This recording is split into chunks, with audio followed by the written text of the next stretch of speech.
Probably if I had one piece of advice to give to young people, that across the board, it would be just to don't get in debt. You don't really need brains. What do you need? You need the right orientation. I haven't been continually learning in terms of the basic principles.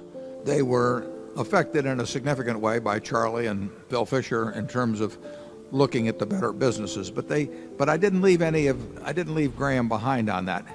And I really haven't learned any new fundamental principles, but I may have learned a little bit more about how business operates over time. And there's really nothing.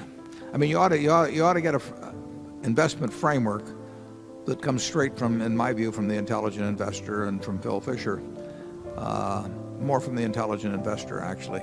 And then I think you ought to learn everything you can about industries and businesses where you think you have the ability to get your mind around them if you work at them. And with that arsenal, you'll do very well. And if you've got the temperament for the business. Charlie? Yeah, well, of course, I've watched Warren all these decades, and he's learned a hell of a lot, even the last 20 or 30 years. So it's a game of continuing to learn, and he can denigrate this little frou-frou that enables him to pick the biggest oil company in China or this or that. Yeah, but those basic principles alone that he knew a long time ago wouldn't have given him the ability to make the recent investment decisions as well as he's made them. It's a lifelong game, and if you don't keep learning, other people will pass you by. I would say temperament still is the most important, wouldn't you, Charlie? Yes, of course. Yeah. But temperament alone won't do it. No, temperament alone won't do it. You have to have the temperament and the right basic idea, and then you have to keep at it with a lot of curiosity for a long, long time. But you don't have to be have any blinding insights or have a high IQ to look at a PetroChina, for example. And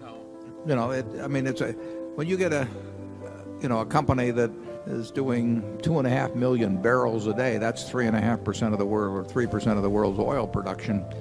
And they're selling based on U.S. prices using WTI, as West Texas Intermediate as a base price, and where they have a significant part of the marketing and refining in a country. The tax rate's 30%. They say they're going to pay out 45% to you in dividends. Don't have unusual amounts of leverage.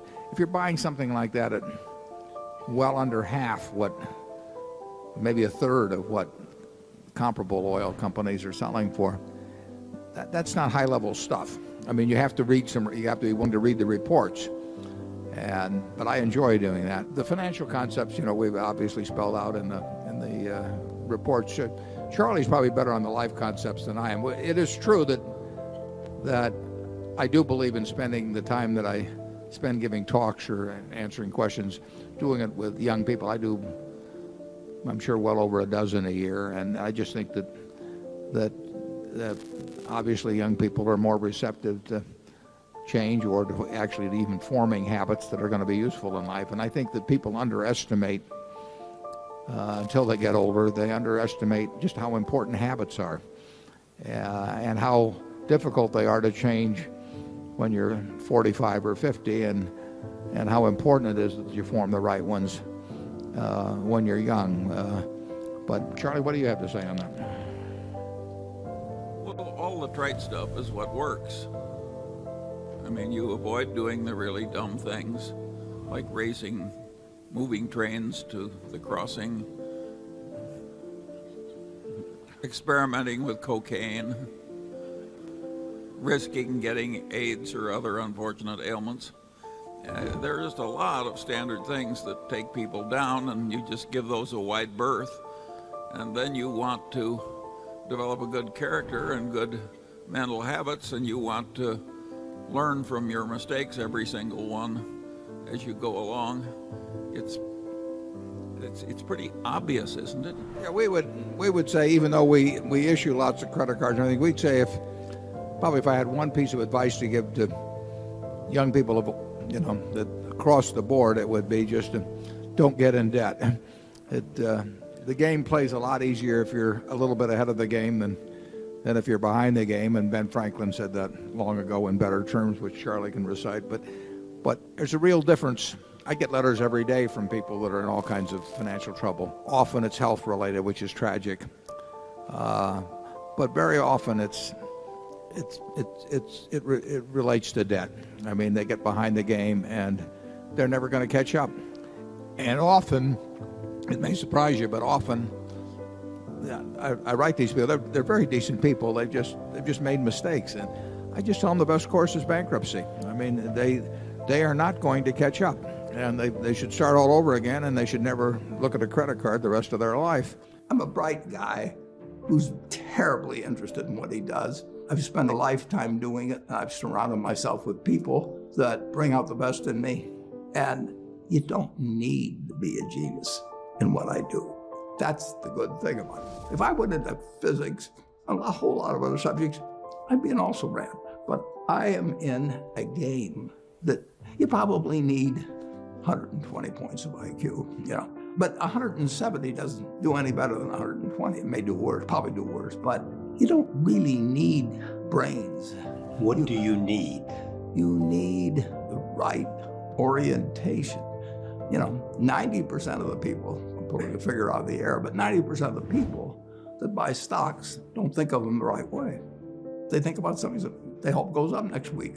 And they think about the market as something they hope goes up. And if it's down, they feel worse. I feel better. And you think about? I think about what the company's going to be worth 10 or 20 years from now. And I hope it goes down when I buy it because I'll buy more.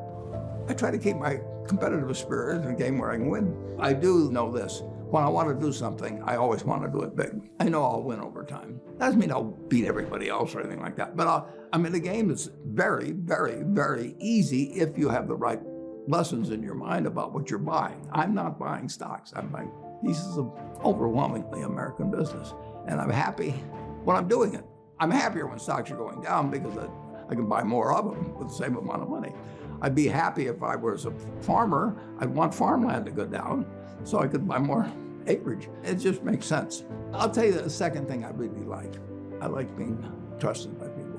I would rather do what I do with partners than do it sitting in a room myself, even though I might make more money that way. Let's pretend there is no stock market. Let's say I had to buy these privately, like you buy a farm privately, like you buy an apartment house privately. They're investments. So you're looking to say, what can I do with money I've saved to put it away so I feel good about getting it back later under any circumstances, but not necessarily on a given moment.